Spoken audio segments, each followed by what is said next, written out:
What is going on, everybody, and welcome back to Salty Runback, here to be your weekly intake of North American Developmental League of Legends. We have concluded our first week of the North American LoL season. LTA had their first round of groups. CLOL had their first round of Swiss. Still not too much information about the OQ, which we'll get into in just a bit, but still some fun topics to discuss as we enter our second week here of Season 3. My name is Grapes. My voice is feeling a little bit better, but we're going to get 100%, I think, by next week. And I'm joined alongside Hawk. How are you doing today? You know, Grapes, I'm doing all right. My family's been in town, been having a nice weekend exploring Los Angeles. Hope everybody else has been enjoying LTA and CLOL. More importantly, enjoying CLOL as... You know, we'll talk about it in a little bit. Already a pretty interesting weekend. Seems like the new format going to start paying us dividends pretty quickly as, you know, the rest of us kind of waiting with bated breath as far as the semi-pro space is concerned. Yeah, I had fun watching some CLOL games today, or this weekend. Saturday, I had, USF versus OC and Ole Miss versus Winthrop on one screen, and then I had the LCS or the LTA debut as well. So that was very nice. Yeah, it felt like one of back in 2022 when the OQs were starting Swiss stage and you had like 15 games on the multi Twitch that Lena Shim would put together and tweet out. So that was a fun way to kick off the year. Hopefully we're going to be doing that a lot more throughout the rest of 2025. But great first week at Salty Runback. We had a bunch of uploads come out. We had our first episode of CLOL Office Hours come out. We had our first, two-parter or 2-episode per week release thing. We're going to keep that rolling. So thank you all for your support. And also, we gained like 10 subscribers this past week. That was pretty awesome. Make sure to keep doing that. If you had not subscribed, it turns out actually telling people to subscribe before the episode starts actually works. So make sure to leave a like, subscribe, leave a comment about something as well. Also, it all helps us out. That's like 1% of the way to our goal of 1K. So if we keep doing it every single week, we'll by get episode there. 1000, we'll be right there. Yeah, we'll get there in no time, But at the very least, definitely thank you to everyone that has been supporting us. Make sure you subscribe, comment, all that fun stuff. Great. So one thing that didn't happen last week, we didn't gain any Patreon subscribers. So if you're out there and maybe you want to catch some semi-pro POV, which we're going to start doing this week, you should subscribe to the Patreon. The first one will be public. We'll give you all a break because our first Patreon episode was public, also released, and so will this first episode of Semi-Pro POV, but not for long. From here on out. So if you want to get all that juicy content, patreon.com/saltyrunback, and make sure to support us over there as well if you are able to and you want to. So all that to say, we can get into the headlines for this week. Again, less news revolving around the NACL, so this will be our first topic, which is about the OQ. We got a tweet from our director of NACL, or developmental in the Americas, Riot Whoopley, friend of the show, talking about some of the updates that he was going to have to the OQs. Most notably that there isn't much of an update right now, and that they will be sharing plans about the NACL qualifier in quote, the next few weeks. Now, we are getting very close to the end of the split one already, kind of, just because only a few more weeks left. And so my question is just, are we even going to have time to finish this OQ before the split ends? First of all, shout out Whoopley, doing his best as he always is. Think understanding what the climate was in the space, having read the Sneezes tweets about, oh god, OQ starting tomorrow, that kind of stuff. Probably understood that something needed to be said. But at the same time, man, the announcement of the announcement that is not really coming very soon, seemingly, was crazy. Because, we don't know anything. And this is the golden opportunity to have, the qualifier of the decade of, oh my god, there's spots up for grabs directly at the next level. We could really hype this up. We're probably going to have the highest level of play that we've had since 2022 in tier 3, and there is just no momentum at all. It's tough, man. It's tough. Yeah. So here are the things that I think we can discuss without speculating too much or revealing anything that's not super confirmed or anything like that. Number one is that the first stand tournament, the first international tournament in Korea, starts on March 10th. it is currently, as we record this, January 27th. It'll be January 28th when this gets released. So if in a couple weeks is what the tweet kind of alluded to, we're not expecting an announcement to come out until around February 10th, and then after that, we're going to probably need at least a week or maybe 2 weeks to allow for registration, allow for teams to sign up, allow for the tournament to begin. So we're not looking for this tournament to actually start at this point until possibly the end of February, which would mean only a week, 2 weeks, 3 weeks max of gameplay actually happening, which is shorter than one of the OQs, let alone the 2 OQ split that we used to have in 2020 from 2021 to 2024. So a very different situation, it seems. The other thing that I think we should mention, I think this is public information, but the contract that Riot signed with Rallycry, I think was for 2 years. So that contract was up. So either maybe it took some extra time to negotiate, or maybe they found another tournament organizer, or things like that. Maybe that always ends up becoming something that takes a little bit of time as well. So all that to say, it's not. I mean, I just wish that we had more stuff to talk about with this OQ. It felt like in the announcement that was posted a couple months ago that they were really hyping this up to be a new, very exciting, one-time only tournament. And right now it feels like we're kind of getting left on the back burner. I do wonder if that was like the goal too, but that in typical Riot fashion, they didn't actually have any concrete plans for it, and now it kind of got put on the back burner, and then we're sort of going to take what's left. The one thing I do wonder is like a lot of signs point towards there not being an official broadcast for this. I would love to be wrong.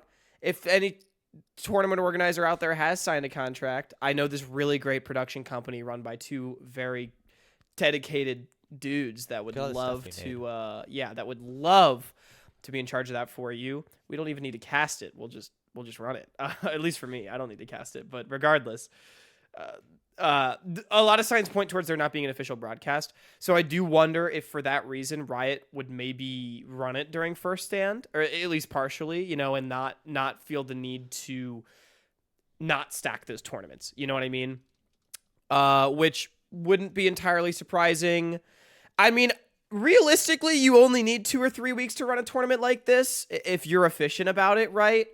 Obviously, a lot of questions are going to be around how many teams there are and that kind of stuff. We'll have to kind of see how that all shakes out. But yeah, I'm with you. I think the lack of information is just a little bit concerning and a little bit disappointing, I think it's fair to say. Because I just have a hard time believing at this point, with us having heard absolutely nothing, and we're not going to hear anything until at least February, it does feel like this is not going to be a heavily prioritized event, which is a bit of a bummer, even if it's not entirely unexpected. Yeah, I think if there is going to be like any stream of any capacity, it'll probably be very similar to probably the stages of OQs. Yeah, where it'll be like one game is being broadcasted, but there's like 16 other games being played at the same time, and then you they kind of pick and choose. Even then, throughout. I think it's just going to be co-streams. I mean, we'll see, right? We'll see. But yeah, I'd love to. Yeah, again, we'll see. The other thing I'd love to be wrong. By the way, I'm not trying to hate to be a hater. Like if I'm wrong, then let's fucking go. The other thing is the LTA North, according to Leakpedia, is slated to start April 5th. So there is like a hard deadline. Maybe if you want to avoid or want to ignore first stand, the hard deadline that you likely the NACL is going to start in April, like start of April. So that at least things have to be kind of out of the way and ready probably at least a week or 2 before. That way you can start to integrate the businesses into the league, get everyone set up, also give the players maybe a bit of a break. Like if this isn't starting by like the last week of February, maybe first week of March, I'll be very concerned. You know what I mean? For now, it's just a little like, interesting. Yeah, I do think our like very intricate plans of like best of 3 Swiss, 32 teams in split into pools and then like modified double eliminations. Don't know how much of that we're going to be getting at this point. Maybe they run it like week round though. You know what I mean? Like what if it's more like promotion tournament where like okay they only run it for like 2 weeks, but it's every day, there's teams playing every day. You're selling those 2 weeks of your soul if you want to play. Yeah, I find that hard to. I find it hard to believe as well, especially with the emphasis of playing on weekends over the last few years. But yeah, I don't expect that either. I just wonder if that might be something that happens. Yeah. This was our half vent session, half speculation session about the OQ. We Yeah. have talked to Whipley, and we are going to be talking with him whenever this announcement kind of comes out. Yes. TBD on when that will be, but you will see an episode. We will definitely get the chance to discuss some of these topics and also all the changes revolving the Challengers League. And that also, are just gonna be brought in remember, as well. if you're upset about the lack of OQs as well, it's probably not Whipley's fault directly. So don't hate the man. He's probably No, doing his definitely best. Shout out to Whipley again. It was funny to me, but not. I'm laughing with him, not at him. You know what I mean? And so I hope everyone else can do the same, because we'll see what happens. But usually things like this are further up the food chain.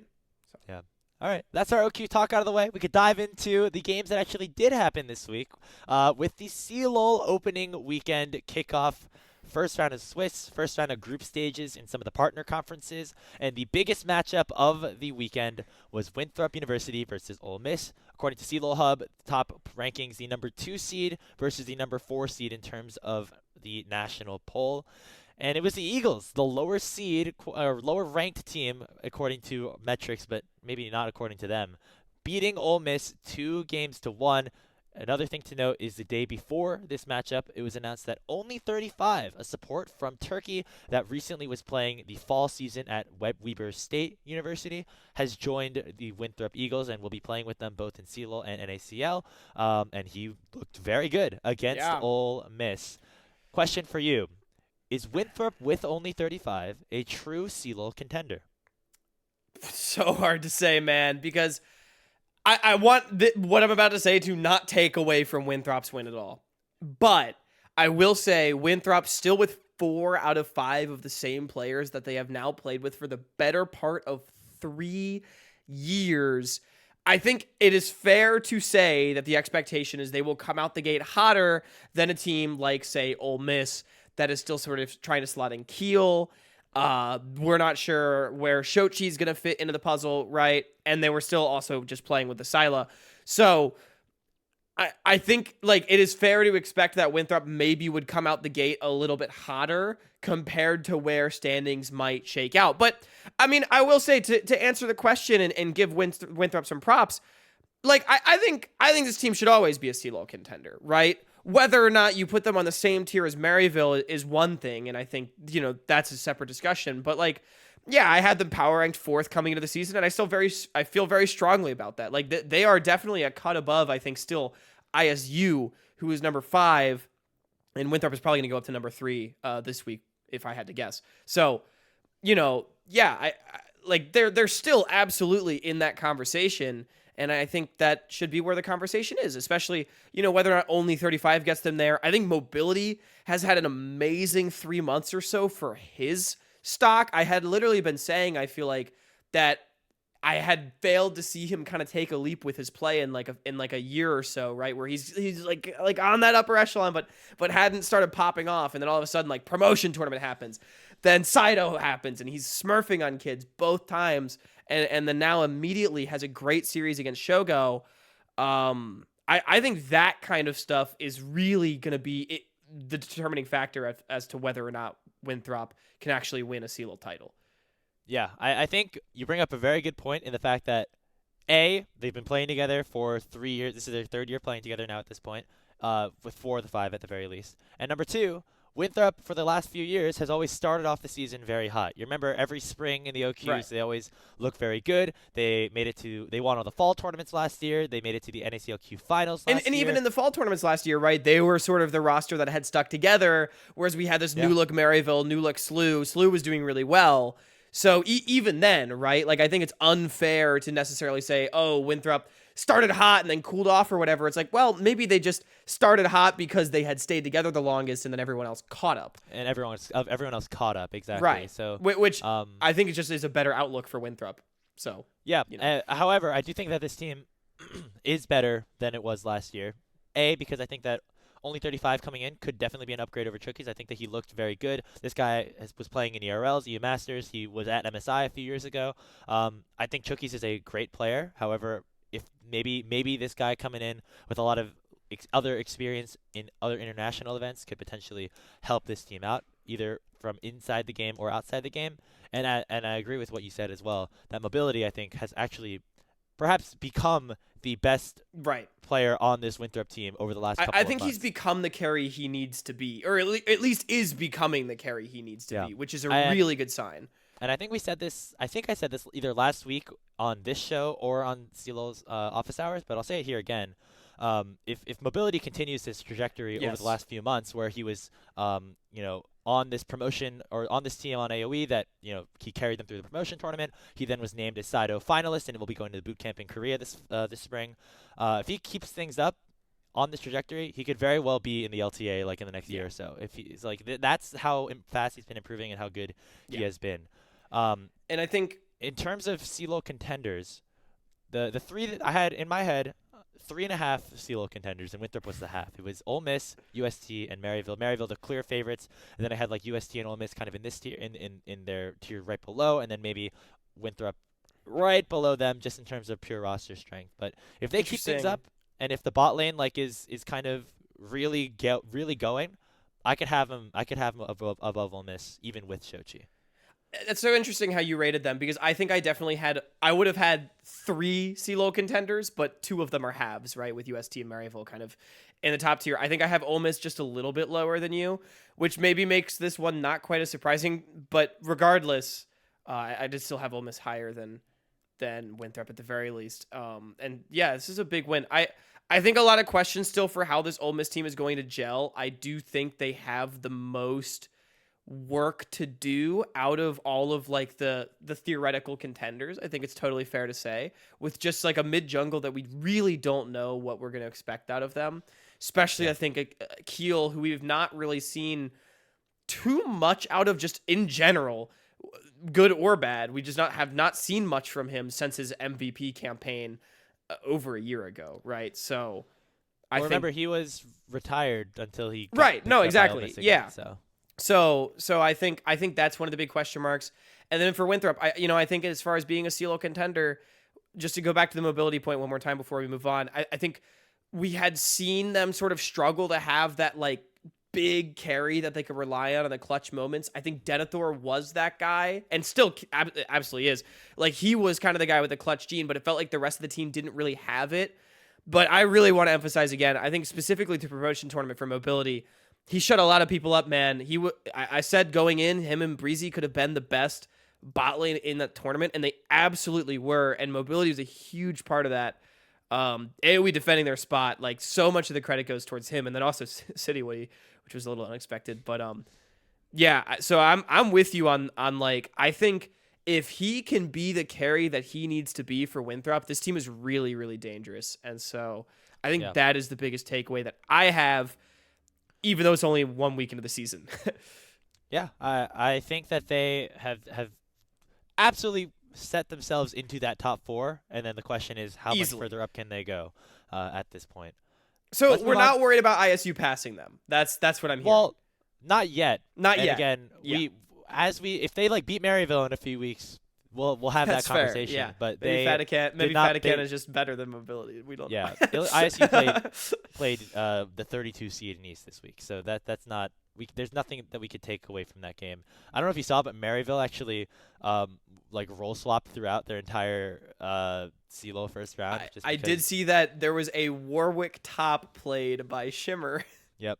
So that's very again serious how strong. Maryville. That's how strong the North Conference is right there. As we'll move on to our next headline right now. As Winthrop versus Ole Miss was not the only CLOL matchup that happened this week. We had a bunch of other games happen. Around the league. I think this is just kind of our chance to talk about a lot of them in connection to the CLOL top 25 poll. There's going to be another one, I think, coming out this week with some changes, some teams going up and down depending on their results. Which team in your head, Hawk, after this week of games, either has risen the highest out of anybody or perhaps dropped their stock the highest out of everybody? I mean, yeah, like, look, guys, CLOL week 1, obviously very exciting. Ole Miss Winthrop was absolutely like the headliner match and sort of delivered in that entertainment value as well. But I think unsurprisingly, week 1, we're not expecting a ton of marquee matchups. The only other match that was between 2 ranked teams was OC and University of South Florida, with Dragoon and Friends, and Dragoon and Friends 2-0'd Oklahoma Christian, who also just had, I don't know if you all saw, their director also has now stepped down before the match, which I don't want to speculate too much. Yeah, right but before the match. So Trinket has now left Oklahoma Christian suddenly before the season started, which means Emps was playing jungle. They had a different mid laner, whose name escapes me right now. And then they just got 2-0'd by South Florida, which is, I don't know how connected any of these things are, or whether it's just a coincidence, but regardless, absolutely not a good look for OC, and a great look for South Florida, who I think is one of the teams that, like, was sort of like maybe they could be a top 32 contender, and that's a big win. It felt like USF was like very speculative on the fact that Dragoon was on the team and that was what was going to help them. But I think the thing that maybe perhaps boosted their stock even more than them just winning against OC is the fact that they won while Dragoon was just kind of doing all right. He played Cho'Gath in game number 1. He played Renekton in game 2. I think he had like 15 assists in game 2. That just goes to show kind of like what the status of the game was. I think in that series, their jungler, Jonathan's played really well, and they have a couple of other like master tier players as well. So all that to say, I think even with Dragoon like on the team, USF is more well-rounded than maybe we once expected, and then beating OC in the fashion that they did definitely goes to speak to that. On the OC front, definitely agree that it feels like they have been hurt. I wonder if they're on their Harrisburg arc. Is that crazy to say after week 1? I mean, losing your director and having the whole and him stating that he wasn't able to get what he wanted from that program because the administration didn't want to give it to him. That's a little bit indicting, I will say. So that's an interesting storyline that we're going to have to follow. Losing him, Trinket, and Sneezes, like all in the same offseason, despite them adding a couple players like Patau, is a little bit potentially concerning for them. So I expect them to be the biggest droppers. They were 13th in the preseason poll. I imagine them perhaps being in that like 20 range, and I could definitely see USF jumping up a little bit as well after that win. Yeah, I don't know, honestly. I mean, I had USF 25th in my poll. They'll probably move up a little bit. I don't know how much I'm going to move them up, though. Oklahoma definitely dropping, unfortunately. Otherwise, Graves, as far as the poll, I don't think there's too much to talk about. I mean, maybe you want to tell me what happened to your Georgia Tech boys really quick. Or Georgia State University. They lost to UNC Chapel Hill. Georgia State. 2-1. I did see part of that series through one of the UNC players' POV. I saw them like lose one team fight. Again, it's a new roster. I think perhaps having them like that high in my poll maybe was a little bit incorrect, but I still have hope in them potentially finishing top 4 and qualifying for nationals, especially because of what we've been seeing out of OC a little bit recently. They were in my poll in the top 20. They were 21st, I think. They probably won't be in it this week. But across the rest of the league, not much else was super interesting in terms of upsets. Now, UC Santa Clara beat USC. That was a seeding upset that I potentially predicted, so I'll take a little bit of credit for that. But outside of that, I don't see anybody else. Which Levitate no longer plays for USC, which is important. Yes, exactly. But they were higher ranked in ELO. But so that was my call right there. Mostly for the fans at home to. No Levitate means that we don't expect too much from the Trojans this year. Yes, definitely not. Okay. I think that was the other big matchup that is going to influence rankings. Another note is that a lot of the partner conferences actually haven't started their games yet, so their group stage will begin in the next couple of weeks or so. So teams like Grandview, Purdue Northwest, we haven't talked about them yet because they haven't played yet. So yeah, that'll do it for our CLOL discussion on this episode. We'll continue on upwards to Tier 1 and discuss the LTA, where we did see the debut of some of our rookies. Srtty and ScaryJerry both played on Sunday. Dignitas, unfortunately, fell to Team Liquid, and 100 Thieves took down Disguise, both in 2-0 fashion, although we did see some good moments from both of our new players. But now it results in them playing against each other, Hawk. Yeah. Which rookie is going to take it and stay alive here in the first split? Pretty shit series from both their teams, I'm going to be honest. I mean, look, expectations, I think, like were that these were going to be two of the bottom 3 teams in the league. not even because of our rookies, right? But like Abadaga, I mean, come the fuck on, man. Like, I'm still not happy about that. But regardless, they're playing each other, which is super exciting. I think Jerry, a little bit of a tough debut, but that's okay. He's still got plenty of time to turn things around. I think Srtty had a completely reasonable debut against Impact of all people as well, especially because I felt like Dig arguably just looked worse than Disguised. Like, as a team, Srtty was kind of trying to play the game. He was trying so hard, man. Yeah. Like it was, he didn't smurf or anything, but like I don't think anyone can really be mad at him for how that one went. So now they're gonna be playing each other. I think it's gonna be really cool.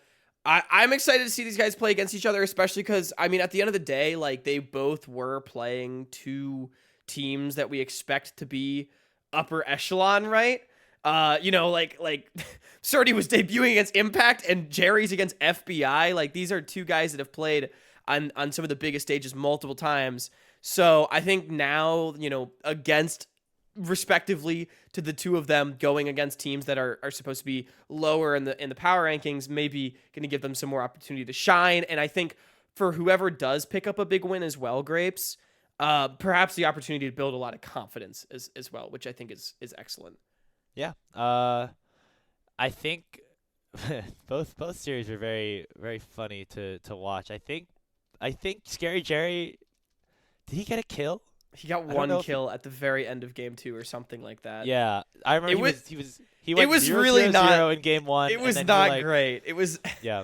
I think to be fair though, he wasn't really put in the best I do not think he was set up for success at all. Yeah. But I mean, he was spacing well. He was staying alive. He only died like twice, I think, all series. Arguably was staying alive a little too well. You know what I mean? Yeah. But that's fair. That's fair. But on the other side, the moment of the weekend for me in terms of seeing these rookies perform was seeing Srtty like 1v9 like get like a triple kill in one of those team fights on Rumble in game 1. Yeah. That was a highlight for sure. And also getting solo killed by the enemy support. We don't have to talk about game 2 at least the end of game 2, but game 1 was hype for a little bit. Srtty did get leads in both of those games as well, which I think is fun, is good to know, especially in game number 1 where he got lane swapped on, played to kind of carry champions. So it seems like they definitely do want to play through him. However, I want to interject really quick. Actually, funny anecdote, because I was on Reddit like a few days ago, and someone commented like, I want to know more about Srtty, what makes him so good, and people were like, oh, he plays range tops, he's really good duelist, like that kind of stuff, he just plays his lane really well. And someone was like, oh, so he's gonna get fucked on by lane swaps. I replied to that comment and I was like, you would think, but I think Srtty's biggest strength is actually his ability to manage resources and just like kind of understand map states really well and always keep himself relevant. And I quoted Grapes CLOL finals against Maryville, where that was on absolutely full display. Maryville kept trying to keep Srtty down, and it just didn't seem to matter. Oh, he got swapped on like all tournament, basically. Right? No, exactly. So I was really happy when Srtty was able to keep himself relevant and playing Rumble and Aurora. So I think that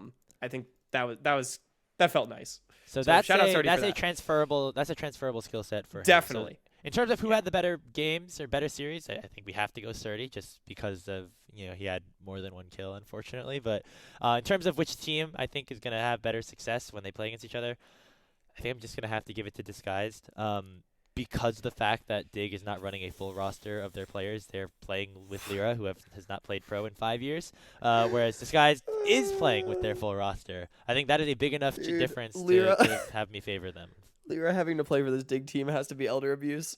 It's crazy, man. Like if Shaden was playing, can you like? I feel like Dig would have. I feel like Dig might have had a chance to like maybe take a game if Shaden was playing in this series. Like unironically, like was doing anything super crazy this week. Dude, unironically, like I wonder if the win condition for Dig is like Srtty bonks Castle. Like, is that crazy to say? For Castle had a good series too. Or Castle did have a good series. series, but like he was not fine. A bad series. Yeah, he was fine. Like I wonder if Srtty bonking Castle is the way Dig wins. Because I'm with you, dude. That team looks like they looked really bad.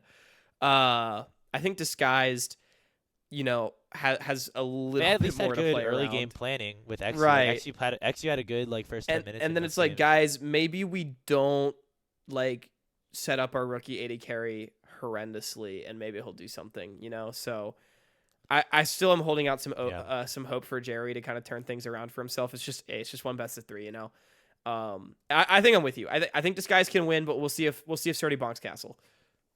Yeah. Shout out also to taking a look around some of our other NACL veterans. Winsome and Loud lost to Pain Gaming 2-1, unfortunately. So, did not catch that Which is not game. surprising at all, by the way. Loud always loses to Pain in the regular season. So, playoffs is where we're looking then. If you're a Loud fan, that's typically what happens. All right. We'll do a little check-in maybe on Winsome every once in a while as well, just to see how he's doing. We'll move on to our last headline of the episode, which is talking more about Tier 1, just because we have the opportunity to, with not much else happening in the Tier 2 or 3 scene. And that is with the fact that in this first split of Tier 1 competition, all major regions are playing with Fearless Draft. This is the true Fearless Draft, as we saw in the back half of the 2024 season in NACL. So we have a lot of experience watching Fearless over the last year, but maybe some of the Tier 1 viewers do not. Overall, just quick reactions. What do you think? Has your opinion on Fearless Draft changed at all now that we're seeing it in Tier 1 leagues instead of just developmental leagues? It's so interesting too, right? Because LCS, there's mine for the swear jar. We both have one again on this episode. LTAN and LCK are both playing best of 3 Fearless. And then LPL is playing best of 5. And LTAN was all 2-0s. I honestly have 0 takeaways from Fearless for us so far. I'm just going to be straight. Dude, LCK Fearless has been so fucking boring because those guys are just incapable of not handshaking champions every game. And I do think we're starting to see why some of the criticisms towards best of 3 Fearless just becomes a handshake fest until maybe game 3. I can kind of see it. Because LCK has just been doing that for the most part. I will say some dudes like Lucid have been absolutely cooking. Arguably the best jungler in the world right now. He's been really fun to watch on Damn One. So shout out Lucid. Some teams have been trying to cook a little bit more. It's really the LPL where I think things have been spicier. Graves, I'll let you step in on that one first because I know you've been watching more LPL than I have. But I have a soapbox to sit on after. Yeah. I agree in the fact that best of 3 Fearless, you don't get to see too much of it unless you get to that game 3. In L10, we have not seen a game 3 just yet. All of our series were 2-0s this week. But in the LPL, it's been very interesting because they're just giga-chatting their whole season. Every single matchup is a best of 5. Best of 5s, it's bro. a single round robin group stage yeah. of best of 5, which I think is actually a very fun format, especially because beat the we're shit trying out of to each stay other, fearless. dude. We've gotten one game 5 so far, and it was OMG versus JDG. And I think the interesting thing about this as well is that it's not the modified version of the True Fearless like we saw in NACL, where as you get to game 4 and 5, bans start to get taken away.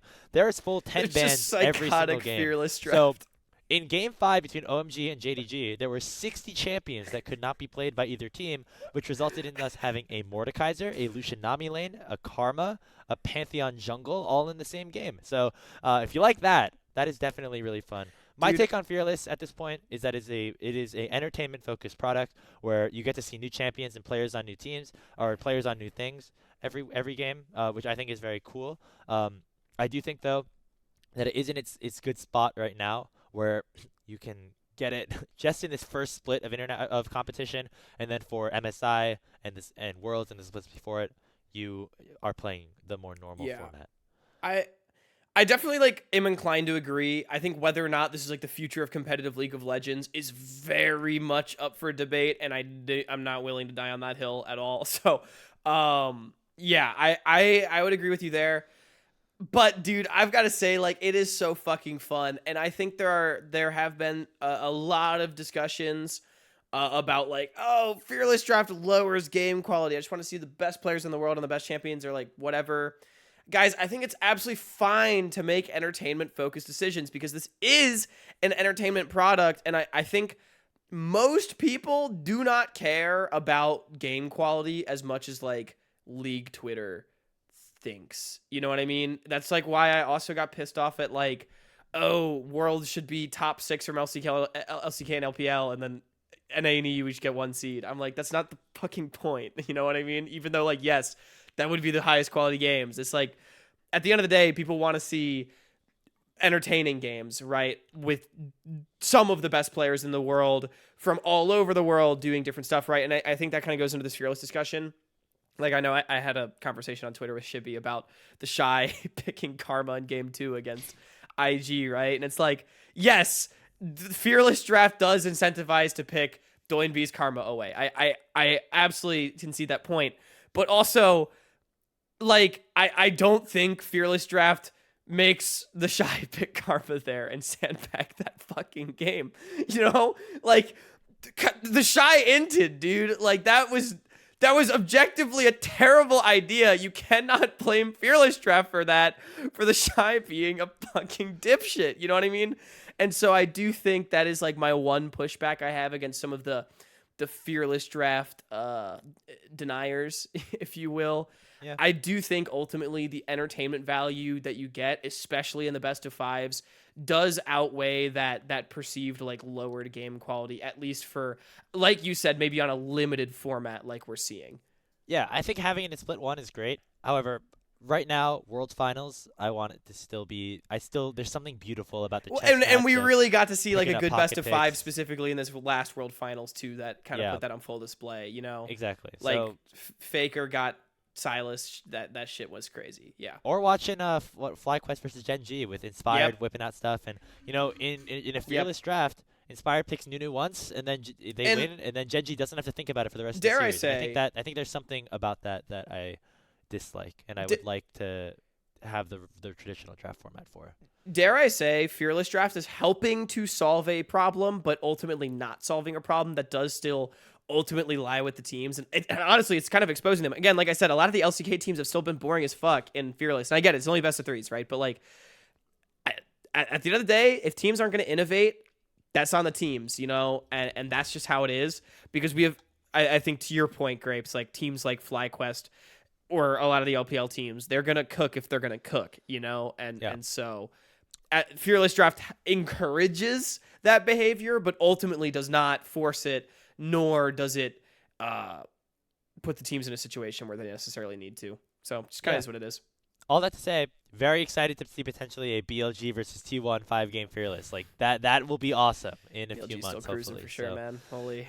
we will hopefully get to see something along those lines, and that is something I'm looking forward to. I will think say, having the perspective of watching a lot of best of fives in with the LPL, it definitely is going to change people's perspectives on this kind of stuff because, the best of threes, like you barely can tell. last thing I want to say before we move on is like, dude, I will say the fact that for better or for worse, like oftentimes like one trick type players don't make it to the tier 1 definitely added to the entertainment value of Fearless in LCS or sorry, in NACL. Do you know what I mean? Like, like where you have like some of these guys, they're not necessarily one tricks, but they have like that one champion that they could just like pull out of their back pocket when the time requires it. You know, we talked a lot about guys like Dragoon and Kisno down in tier 3, for example. And so I feel like tier 1 doesn't have that quite as much. And it is like, I think that's something that worked really well at the developmental level. We'll say. Riven was banned by Disguise in Game 2 in the second phase. So they maybe were a little bit worried about that against Sniper. But, mostly agree with you on that. So that's going to do it for this episode of Salty Runback. Again, not a ton of Tier 2, 3 related news. And bated breath, like Grapes. Bated breath. It's coming. Yeah, this Soon TM. This was our Tier 1 episode, kind of. Not entirely sure what we're going to be doing for our midweek in a couple of days, but make sure you stay tuned. Something fun will be happening there. No idea. We'll come up with something. If anyone has an idea, sure. we'd love to hear it. Subscribe to our Patreon if you want to help us pick our headlines, by the way. That's true as well, yeah. What a great plug. Is that us transitioning to the outro? I think kind so. of came off the top rope there. Yeah. Hey, check us out at Salty Runback NA on Patreon, YouTube, Twitch, and Twitter, as well as all the other fun places like Apple Podcasts. Also at Hotcasts, at Speedy Grapes. We like having followers because after X started nuking all the bots, I'm back below 1,000, man. It's crazy. Get them back up there. Yeah. If you think that Winthrop sucks, you can take what we said with a grain of salt. I've been Hawk. That's been Grapes. Have a great night.